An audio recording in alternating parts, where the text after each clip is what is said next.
Bonjour tout le monde, alors tout d'abord merci pour l'accueil que vous avez réservé à ma vidéo d'introduction, ça m'a fait super plaisir. Il y a plein de gens qui m'ont écrit sur Facebook pour dire que c'était courageux et plein qui m'ont fait des retours sur ce qu'ils en pensaient. En fait, il y a plus de gens que ce que je pensais qui jugent ça plutôt positif, donc je suis agréablement surprise, donc merci. Merci à tous ceux qui ont pris le temps d'écrire un petit mot d'encouragement, ça fait super plaisir. Donc aujourd'hui on se retrouve pour parler lecture et plus précisément mes lectures et surtout les 10 livres de développement personnel qui m'ont inspiré, qui m'inspirent au quotidien et qui continueront à m'inspirer parce que c'est des leçons qu'on peut utiliser tout au long de notre vie. Donc moi je voulais vous présenter ces livres là, sachant que tous les livres dont je vous parle, je vais vous mettre dans la barre d'infos leurs liens. Je vous ai mis à la fois le lien pour la Fnac et le lien pour Amazon. Moi j'ai une très grosse préférence pour Amazon parce qu'avec Amazon Prime la livraison c'est le lendemain ou dans 2 jours généralement, donc ça c'est super chouette. Mais je vous ai mis les 2 liens et puis de toute façon rien ne vous empêche d'aller les voir directement en librairie parce que ça existe encore, donc profitez-en. Voilà, donc déjà le développement personnel c'est quelque chose qui a une grosse trentaine d'années en France, on va dire. C'est quelque chose qui existait déjà bien avant aux États-Unis, mais ça a émergé il y a une trentaine d'années en France. Et ça vient du fait que les gens ont voulu se sentir mieux, pas juste se sentir bien, mais améliorer ce qui pouvait l'être dans leur vie. Le dépassement de soi, tout ça c'est des notions qui sont étroitement liées au développement personnel. Et l'émergence des livres de développement personnel, pour moi, au sens où ça l'est aujourd'hui, ça a maximum une dizaine d'années, parce que là le marché est inondé de livres de développement personnel, mais il y a pas si longtemps il n'y en avait pas tant que ça. Donc moi les livres que je vais vous présenter, c'est des livres dont vous avez entendu parler, pour certains j'en suis sûre, même si vous vous intéressez pas forcément à ça. C'est des livres qui ont rencontré quand même un fort succès en France et même dans le monde entier pour certains. Donc je vais commencer par les livres les plus faciles à lire entre guillemets, et pour finir par les livres qui sont plus compliqués, pas forcément dans le sens où l'écriture est plus compliquée, mais parce que c'est un peu plus profond et ça demande plus de réflexion, donc voilà, moi je les ai triés comme ça. De base, moi je suis quelqu'un qui adore lire, j'ai toujours aimé lire, que ce soit les livres qu'on était obligé de lire à l'école ou même maintenant, j'ai toujours aimé lire, donc c'est plus facile pour moi, c'est sûr. Mais sachez que vous, si vous n'aimez pas forcément lire, il y en a au moins 1 ou 2 qui sont susceptibles de vous intéresser, ça c'est sûr, j'en suis convaincue. Donc tous les livres sont devant moi là sur une chaise, donc si vous me voyez me pencher, c'est parce que je les prends pour vous en parler. Et j'ai pris plein de notes parce qu'il y en a 10 et que même si je les connais très bien les 10, c'était plus pratique pour moi d'écrire des choses pour pas oublier de vous parler des choses essentielles. Donc le premier, c'est Ta deuxième vie commence quand tu comprends que tu n'en as qu'une.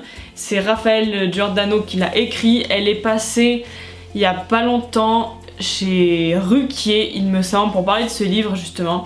Alors ce livre c'est un roman, c'est pas un livre de développement personnel au sens où on peut le voir d'habitude, c'est-à-dire un livre qui explique pas forcément une histoire. Là, dans celle-ci c'est bien une histoire, c'est de la fiction pure, mais ça correspond à tout le monde. Honnêtement, moi quand je l'ai lu, je me suis retrouvée, parce que l'héroïne s'appelle Camille, certes, mais parce que ça fait écho à beaucoup de choses dans ma vie, mais ça fait écho à beaucoup de choses dans la vie de tout le monde. Donc l'histoire c'est une femme de 38 ans passée qui se rend compte que dans sa vie elle a tout pour être heureuse, mais qu'en fait elle l'est pas réellement, et elle va tomber par hasard sur un monsieur dont le métier est routinologue et qui va l'aiguiller vers le chemin, oui entre guillemets, du bonheur à travers diverses expériences qu'il va lui demander de faire. Et ce livre est vraiment génial parce que déjà il se lit très vite. Il est pas très épais, mais c'est pas la version poche, hein, c'est écrit quand même assez gros, c'est un style qui se lit très bien. Moi, bon, je l'ai fini en une journée parce qu'encore une fois j'adore lire et que j'avais le temps, mais franchement c'est un livre qui se lit très vite, très bien, et ça peut être, vu que Noël approche par exemple, ça peut être un super cadeau moi je trouve pour les gens, parce que ça peut faire écho à plein de choses dans leur vie, ça peut les aider à traverser différentes choses.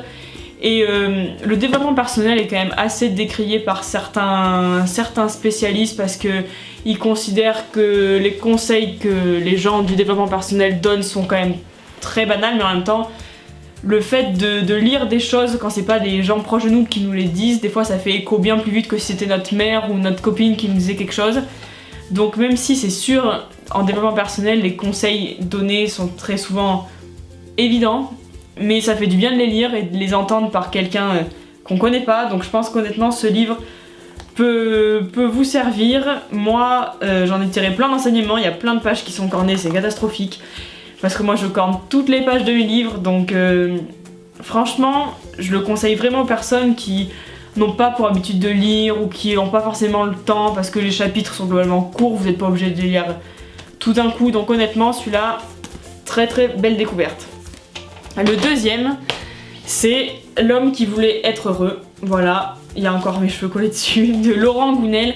Alors lui, c'est pareil, c'est une histoire, ça se rapproche. Ils disent conte philosophique, mais bah, ça se lit très bien, hein, c'est une histoire, c'est vraiment romancé. Hein. Là, encore une fois, bon là c'est la version poche, vous voyez, il est très loin d'être épais, il fait même pas 200 pages. Et c'est l'histoire, ça ressemble vraiment au premier, hein, cela dit. C'est un homme qui est en vacances à Bali et il se rend compte, comme l'héroïne du premier, hein, qu'il a plein de choses pour être heureux mais qu'il l'est pas foncièrement. Lui, il n'arrive pas à savoir pourquoi, il n'arrive pas à savoir ce qui manque dans sa vie pour qu'il soit heureux. Et il rencontre, il a entendu parler d'un guérisseur à Bali parce qu'il est en vacances à Bali. Il va le rencontrer et le guérisseur va lui apprendre, au même titre que le routinologue du livre d'avant, va lui apprendre, il va lui faire surtout différents exercices pour lui apprendre à être véritablement heureux, va lui apprendre le goût de l'effort, ce qu'il faut abandonner, ce qu'il faut conserver dans sa vie. Et honnêtement, c'est très très sympa à lire, ça se lit très très vite, encore une fois, moi je l'ai lu en un jour, mais ça se lit très très vite. Et on se laisse vraiment embarquer par l'histoire, par les personnages. Et j'ai appris, en regardant d'ailleurs sur internet, que donc le héros s'appelle Julien. Et Julien, ça vient du celte, apparemment ça a une racine celte qui veut dire otage, donc ma foi ça va bien avec le livre parce qu'il est très prisonnier de plein de choses dans sa vie.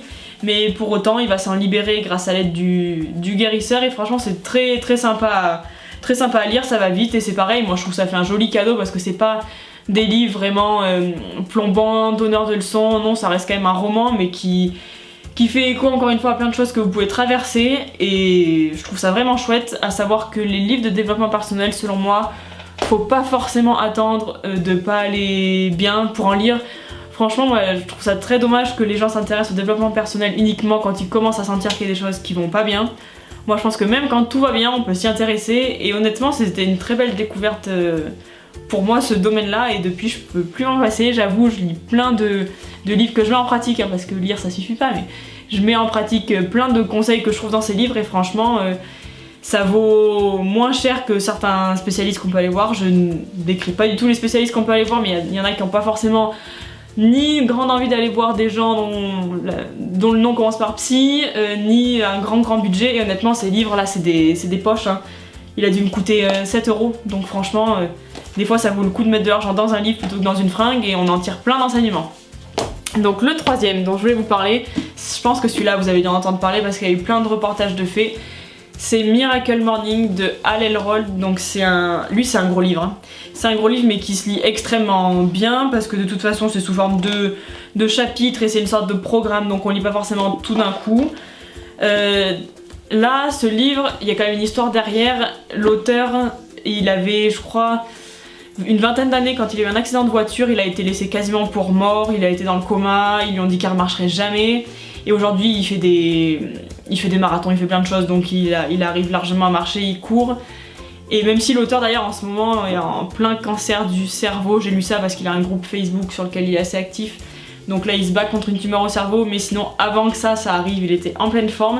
Et dedans il dispense des conseils sur une méthode qu'il appelle le Miracle Morning, donc c'est en gros gagner du temps pour soi en se dégageant une heure de temps le matin, donc se lever approximativement une heure plus tôt. Hein. Le laps de temps est aménageable, mais en gros, il préconise de se lever une heure plus tôt pour faire des choses pour soi, uniquement pour soi, et se consacrer vraiment à des choses qu'on n'a pas le temps de faire d'habitude. Donc le titre hein, même c'est Offrez-vous un supplément de vie. Donc l'idée, lui il met en place ce qu'il appelle des savers, donc c'est un américain donc c'est pour ça qu'il y a des termes un peu anglais, mais en gros savers c'est un mot quand vous le décomposez. Donc le premier S c'est pour silence, lui il préconise que le matin on se lève et on fasse 5 à 10 minutes de méditation. Alors la méditation encore une fois, ça peut paraître un très gros mot pour certains, mais il y a plein d'applications comme Petit Bambou par exemple, moi je suis abonnée à celle-ci, c'est de la méditation guidée. Et vous avez juste à écouter la voix de la personne, elle vous dit quoi faire, enfin franchement c'est très simple. Non, les premières séances c'est toujours un peu étrange, mais honnêtement ça fait vraiment du bien. et en 5 minutes vous retrouvez un peu le calme à l'intérieur et ça c'est vraiment chouette. Donc ça c'est le premier S, c'est silence, donc faire le vide et soit faire de la méditation guidée, soit de la méditation tout court si vous êtes coutumier du fait. Donc le A c'est pour affirmation. Il préconise d'écrire des phrases, donc des phrases positives qui signifient quelque chose pour nous et de se les répéter tous les matins. Par exemple, je suis, bon c'est très bateau ce que je veux dire, mais je suis quelqu'un de bien, voilà, faut se le répéter les matins, tout ça. Le V de Saver c'est visualisation. Donc il conseille de visualiser, comment expliquer, imaginons que vous vouliez réussir, que votre projet par exemple c'est de faire un semi-marathon. C'est un exemple un peu bateau, il faut vous visualiser en train de le faire, de réussir ça, parce que le cerveau lui ne fait pas la différence entre ce qui est réel et ce qui est inventé entre guillemets, et le fait de visualiser vous allez ressentir des émotions positives et c'est ça qui déclenche dans le cerveau les mécanismes enfin surtout les hormones positives qui vont contrer un peu l'adrénaline et le cortisol qui sont les mauvaises hormones entre guillemets, des hormones qui servent hein, mais les hormones qui malheureusement nous desservent souvent et qui nous font ressentir du stress et de l'anxiété, voilà. Donc la visualisation ça sert à se projeter, à faire une projection et du coup engendrer du sentiment positif à son égard. Le E c'est pour écriture, lui il trouve ça très positif, il l'a trouvé positif pour lui d'écrire tous les matins, alors pas pendant 1 heure hein, mais d'écrire pendant 10 minutes sa journée de la veille par exemple, ou ce qu'il compte faire, ou les épreuves qu'il a pu traverser la veille ou la semaine dernière, peu importe, vous écrivez, en gros vous écrivez sur un sujet qui vous parle, vous écrivez sur diverses choses, il y a beaucoup ils appellent ça les bullet journal, sur Amazon il y en a plein, et qui vont vous guider, par exemple il va y avoir des petites puces, vos qualités, qu'est-ce que vous aimeriez améliorer aujourd'hui, plein de choses, donc ça vous guide dans ce que vous pouvez écrire et c'est plutôt sympa. Après le R c'est pour reading, donc lecture en anglais. Lui il a fait un calcul, il dit qu'à raison de 10 pages par jour, si on lit 10 pages par jour, c'est comme si on avait lu l'équivalent de 18 livres de 200 pages en 1 an, donc vous voyez que c'est très possible de lire plus d'un livre par mois, 10 pages par jour honnêtement, lui il dit 20 minutes mais franchement en 20 minutes on en a lu largement plus, surtout que moi personnellement je me fais très souvent embarquer parce que je suis en train de lire, donc c'est très possible de lire au moins 10 pages, et après lui il dit pas forcément un livre de développement personnel, hein, c'est un livre que vous avez envie de lire, il ne jure pas que par ça, hein, même si forcément ça fait partie de sa vie et qu'il est conférencier là-dedans, mais lire tout simplement déjà parce que ça entraîne son cerveau et ça fait du bien à l'intérieur, mais que ça développe l'imaginaire, ça permet de se relaxer aussi parce que c'est une activité plutôt calme, et ça permet de se documenter sur plein de choses parce qu'on n'est pas obligé de lire que des romans, il y a plein de livres, des livres sur des sujets qui nous intéressent et surtout des livres qu'on n'a pas le temps de lire en général, et c'est surtout ça qui préconise en fait, lire des livres qu'on n'a pas le temps d'habitude, parce que souvent les gens se plaignent de pas avoir le temps, mais là le but c'est de s'en dégager.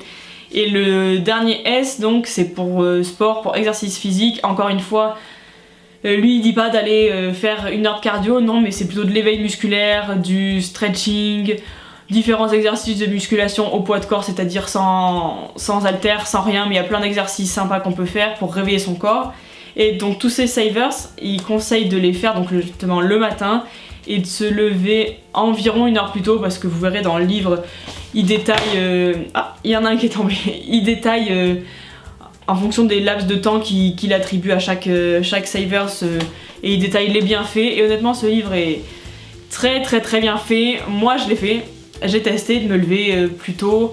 Là j'ai 3 boulots différents et du coup ça me permet le matin par exemple, moi je me lève à 8h, donc c'est déjà tard de base hein, pour un français moyen de se lever à 8h, c'est déjà très tard, mais j'ai testé déjà de me lever vers 6h30 ou 7h et de faire ce qu'il disait, et c'est vrai qu'on se sent très bien, franchement c'est génial, on se sent super bien et ça donne vraiment un regain d'énergie, lui c'est ce qu'il dit, hein.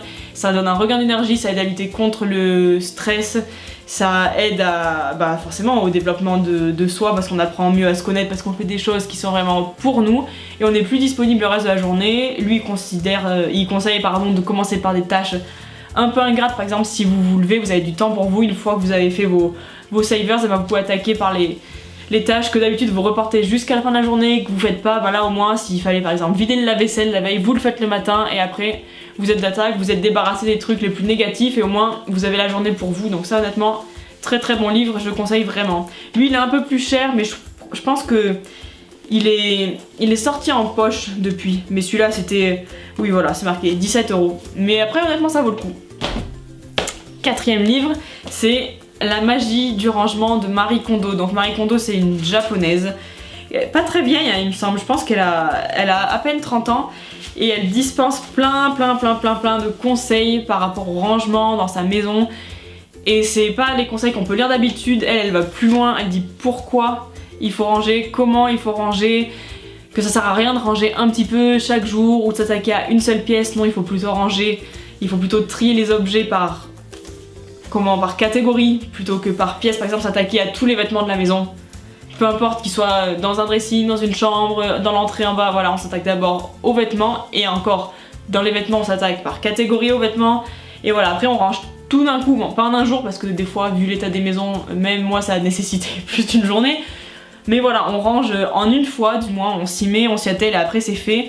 Et elle considère de se débarrasser, elle conseille de se débarrasser des objets en se posant la question est-ce que ça m'apporte quelque chose, est-ce que ça me met en joie en gros de voir cet objet, et si la réponse est non, elle conseille de le jeter ou en fonction de lui donner une seconde vie, si c'est un habit, de le donner hein, bien entendu, elle dit pas jeter pour jeter.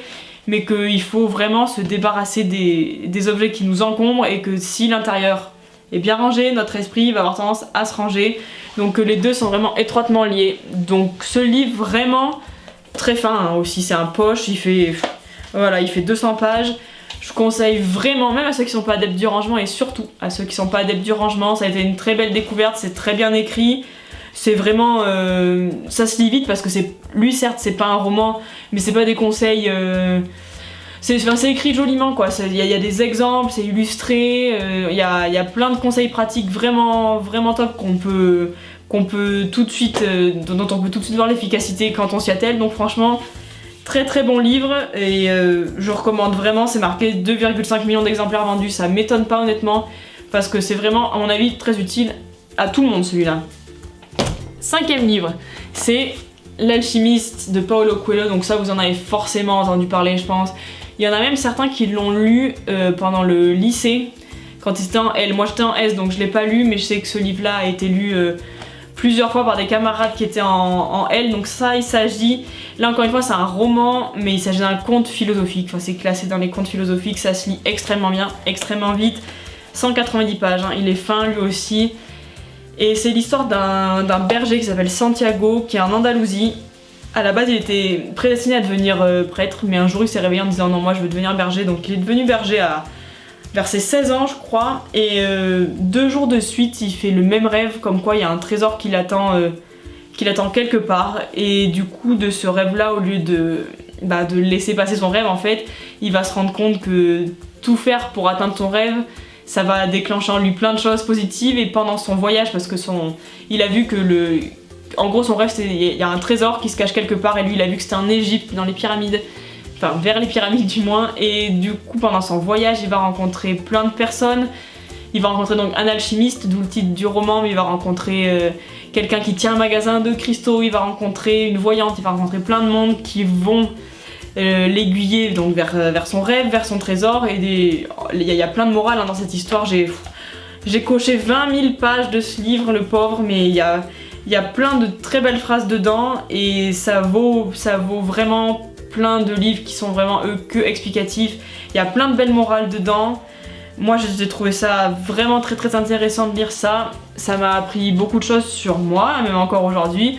C'est un livre qui se relit, moi je déteste relire les livres, vraiment, comme je déteste revoir des films, je déteste relire les livres, mais je pense que celui-là je pourrais le relire sans souci parce qu'il y a on apprend plein de choses à chaque page vraiment, et c'est un personnage très attachant, jusqu'à la fin honnêtement on s'attend pas du tout.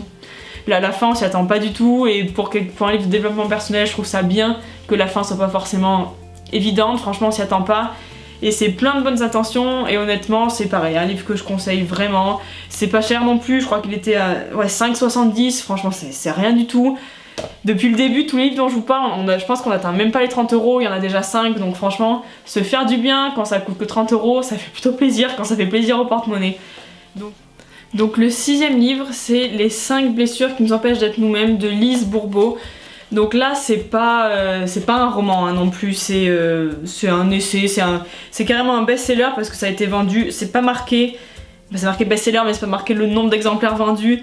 Mais en gros c'est un livre qui explique donc comme son nom l'indique hein, les 5 blessures dont on a pu souffrir quand on était jeune, parce que de toute façon en psychologie généralement tout se joue dans l'enfance, adolescence ou quand on est jeune adulte. Donc les 5 blessures qu'on a pu avoir à affronter consciemment ou inconsciemment qui font de nous une personne différente de celle qu'on devrait être. Donc en gros les 5 blessures c'est le rejet, l'abandon, l'humiliation, la trahison et l'injustice. Sachant que généralement on souffre pas d'une seule mais au moins de 2 blessures, nous dit l'auteur. Alors après par exemple quand on lit l'abandon, enfin moi quand j'ai lu le résumé je me suis dit bah, parmi les 5 blessures, je vois pas de laquelle je peux souffrir, enfin, c'est des choses qui sont quand même très grosses, et l'abandon par exemple, je me disais bah, il faut être abandonné réellement. Non, en fait quand on lit, tout le monde peut souffrir d'abandon ou peut penser avoir souffert d'abandon, surtout parce que le cerveau est très fort, le cerveau analyse de façon totalement différente les choses qui se passent et nous on interprète forcément. Mais voilà, c'est un livre qui apprend plein de choses, moi j'ai appris énormément de choses parce que je pensais pas que celui-là m'apporterait autant, mais vraiment on analyse pas mal l'histoire de notre famille et la nôtre à travers ça, parce que ça sert à nous comprendre nous, mais ça sert à comprendre plein de personnes aussi forcément. Parce que le problème de ces blessures, c'est que quand on en a subi une ou deux, on construit ce que l'auteur appelle des masques pour se protéger justement de ces blessures-là. Et ça nous arrive souvent de juger les gens à tort en fonction de ces masques, mais pas en fonction de ce qu'ils sont réellement. Et les masques qui sont créés par rapport à ces blessures peuvent engendrer carrément jusqu'à une certaine forme que prend le corps suite à ces blessures.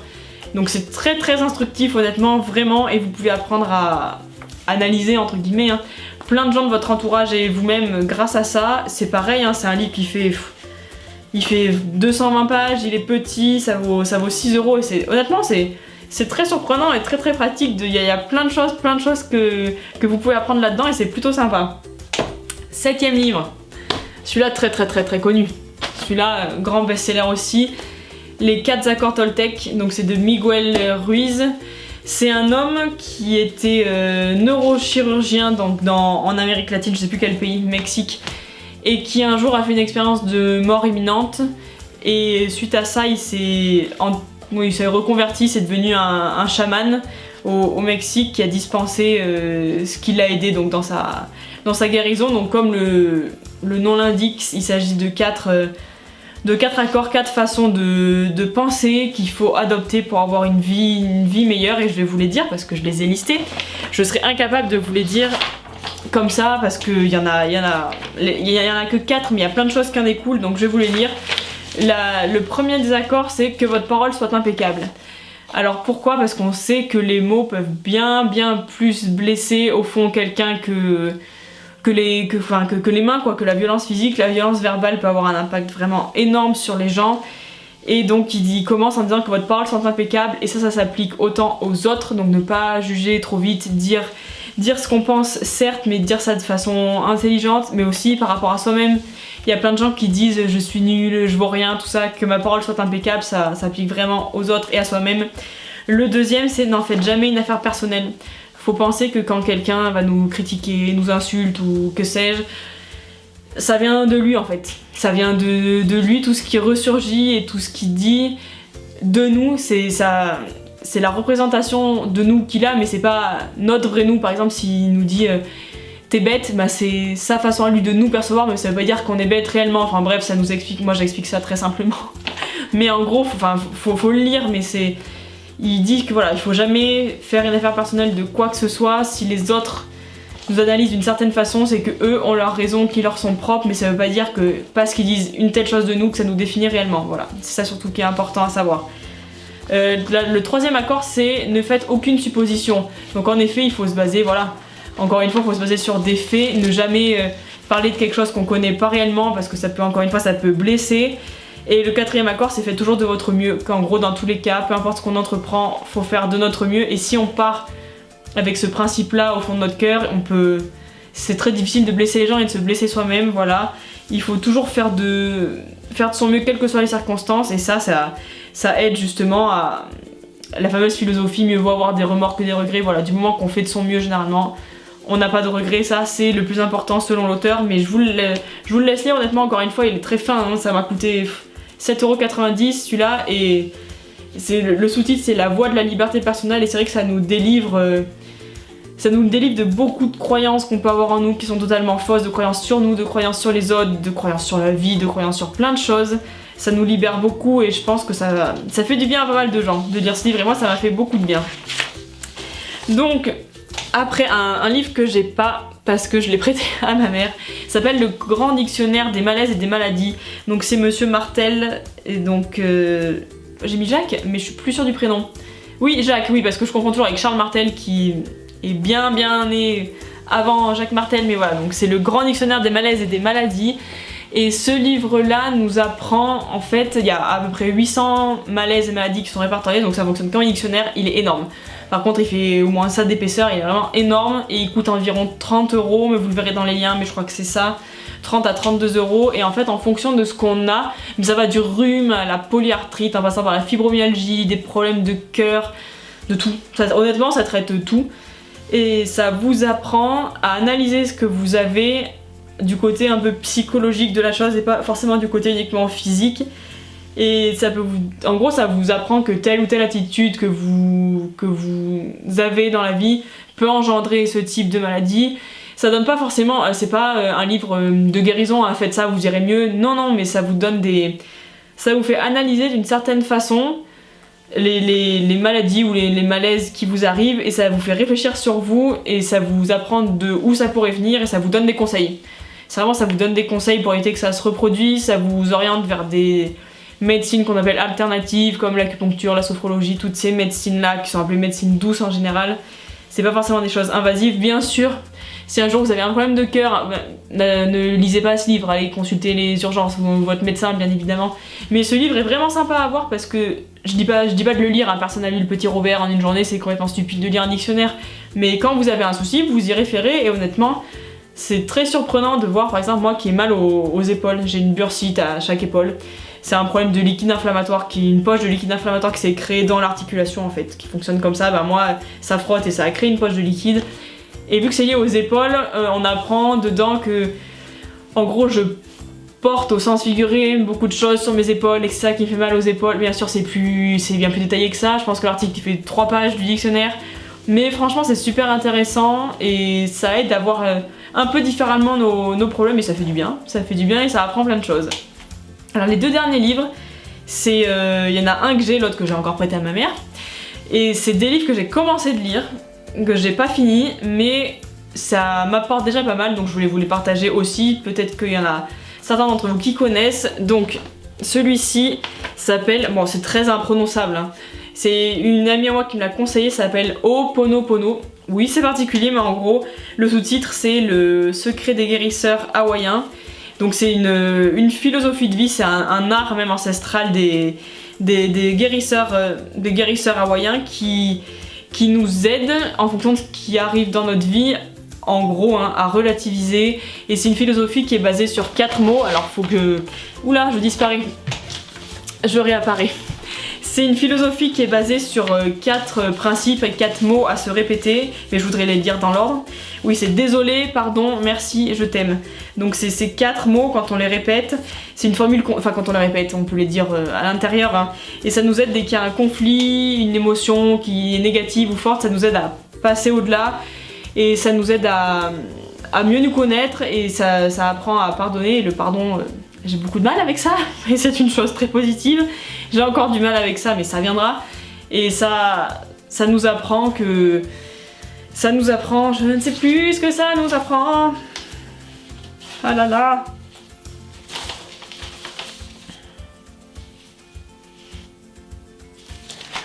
En fait, ça nous apprend que chacun est créateur de ce qui lui arrive dans la vie et à 100%. Et ça nous apprend à effacer les mémoires qui sont dites négatives de choses qui ont pu nous arriver. Et pour l'instant, c'est vraiment pas mal. Après, je peux pas vous dire en entier, j'ai pas fini de le lire, mais c'est une façon de penser un peu différente de ce que j'ai pu lire dans les autres livres. Bien sûr il y a beaucoup de choses en commun parce que le développement personnel il y a forcément beaucoup de choses en commun, mais c'est une méthode que je connaissais pas, une méthode qui change un peu, qui vient pas forcément d'Amérique latine. Beaucoup de méthodes de développement personnel, beaucoup trouvent naissance un peu dans les chamans, dans l'Amérique latine, et là ça vient d'Hawaï, donc c'est un petit peu au-dessus, ça change, et franchement c'est plutôt intéressant à lire. Et le dernier, bon là le dernier c'est très connu aussi, s'appelle Le pouvoir du moment présent. Donc je ne sais absolument pas prononcer le nom du monsieur, mais je crois qu'on dit Eckhart Tolle. Alors avec un nom comme ça, il doit être scandinave, le bonhomme, mais en gros, c'est très intéressant et surtout c'est pas facile à lire, faut pas commencer par celui-là. Si vous êtes pas très lecture et que vous êtes pas très développement personnel, si vous commencez par celui-là, vous êtes mort, vous allez trouver ça chiant, vous allez trouver ça difficile à lire.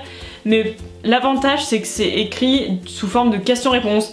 L'auteur reprend les questions auxquelles il a pu être confronté pendant des consultations avec ses différents patients ou pendant des rencontres, et du coup il regroupe les questions en une grosse question générique et il détaille derrière. Donc c'est pour ça déjà, moi je trouve que ça se lit pas mal parce qu'on peut se limiter à une question par soir, on n'est pas obligé de... Enfin, on peut lire une question et on peut même en lire une plus tard dans le livre et on n'est pas obligé de suivre un ordre prédéfini, même si c'est mieux de le lire dans l'ordre parce qu'il y a quand même des chapitres, mais je veux dire, si on en finit une et qu'on a un peu entre guillemets oublié ce qu'on a lu la veille, on peut quand même reprendre le livre, si on le reprend une semaine plus tard c'est pas grave. Et donc ça nous apprend forcément à être ancré dans le moment présent, de laisser tomber le passé qui n'existe plus, le futur qui n'existe pas pour se concentrer uniquement sur le présent. Et moi de toute façon c'est mon principal problème, pas savoir être dans l'instant présent, et je pense que c'est le cas de beaucoup de monde. Et c'est un livre qui, ma foi, est en train de pas mal m'aider. Encore une fois, là je l'ai pas parce que là je l'ai prêté, mais je sais plus à qui par contre. Et c'est un livre qui à mon avis est très bénéfique, et ça m'a fait rire dans un résumé que j'ai lu sur internet. Il disait que souvent on avait tendance à sauter des chapitres parce qu'on disait non ça me concerne pas, mais en fait les chapitres qu'on saute volontairement c'est ceux qui nous feraient le plus de bien à lire. Donc si jamais vous le lisez, ne sautez pas des chapitres, ne sautez pas des paragraphes, parce que ça peut vous apprendre quand même beaucoup sur vous. Donc voilà. Donc je vous ai présenté aujourd'hui les 8 livres moi, que j'ai lus qui m'ont beaucoup inspiré, qui continuent à m'inspirer, et 2 livres que je suis en train de lire qui m'inspirent déjà beaucoup. Donc bien sûr, je vous conseille pas d'acheter les 10 à la fois, non bien entendu, mais en fonction de la description que je vous ai faite, si vous êtes plus roman, si lire un livre qui est pas romancé ça vous dérange pas, voilà, vous avez quand même toute une liste. Je vous la mets en dessous, comme ça vous aurez les liens si vous voulez voir le résumé ou autre, pas forcément pour l'acheter, moi vous êtes libre de faire ce que vous voulez, vous n'êtes pas du tout obligé de les acheter, mais sachez que quand on voit le prix, quand on voit des fois les choses qu'on peut s'acheter, comme moi qui suis fan par exemple de maquillage, j'ai énormément, beaucoup trop de maquillage juste derrière moi déjà, mais quand on voit combien par exemple, moi le maquillage, je pense la palette de maquillage, il y en a certaines qui valent 50 €. Moi pour 50 €, vous offrez carrément les 10 livres que je vous ai cités, parce qu'énormément existent en format de poche. Donc pour 50 €, si vous avez 10 livres qui vous apprennent énormément, franchement ça vaut le coup. Même si vous n'êtes pas très livre, il y en a vraiment certains d'entre eux qui vous apprendront beaucoup de choses sur vous et beaucoup de choses sur les autres, parce que c'est tout aussi important de s'intéresser à vous qu'aux autres, mais voilà, n'hésitez pas, surtout si vous avez l'occasion, si vous en trouvez même, je suis sûre que des fois on peut en trouver dans des... J'allais dire des vide dressing, pas du tout. Des vide-greniers sur Amazon, il y a souvent des promos, des fois à la Fnac, déjà si vous êtes adhérent, je crois qu'il y a 5% de base sur les livres. C'est pas énorme mais c'est toujours ça, je crois qu'à Leclerc, dans les espaces loisirs, je sais pas si c'est 5 ou 10%, mais en dessous par rapport au prix du marché, je crois qu'il n'y a pas besoin d'avoir la carte, mais c'est quand même franchement intéressant. Et puis honnêtement, lire ça change un peu de la télé. Moi je suis une grande fan de télé, je regarde la télé, je le dis, il n'y a aucun problème, je regarde vraiment la télé, mais franchement lire des fois ça change. Ça permet de s'évader un peu, ça permet d'apprendre des choses sur soi, c'est quand même un mode de consommation de l'information qui est quand même plus actif que la télé qui est quand même très passif. Donc voilà, moi je vous conseille quand même d'aller jeter un œil, et vous pouvez aussi les prendre en format lu. Il y a des livres qui sont lus par des gens et vous les écoutez dans vos oreilles, je sais plus comment ça s'appelle, je crois que c'est Kindle, l'application qui permet de télécharger des livres lus par les gens. Donc si vous êtes vraiment pas fan de lire en tant que tel, vous pouvez au moins écouter les livres en version audio, donc ça c'est aussi intéressant. Voilà, donc n'hésitez surtout pas, si vous avez lu des livres de développement personnel ou des livres qui vous ont inspiré, qui sont pas forcément catalogués développement personnel, n'hésitez pas à le mettre dans les commentaires, je regarderai ça avec vraiment beaucoup d'attention, parce que moi je suis toujours à la recherche de nouveaux livres. Il y en a d'autres que je suis en train de lire dont je vous parle pas, j'ai essayé de sélectionner les 10 plus importants pour moi, mais il y en a d'autres qui sont tout aussi utiles, donc n'hésitez pas à me les citer, et je vous retrouve dimanche pour une nouvelle vidéo. Bonne journée!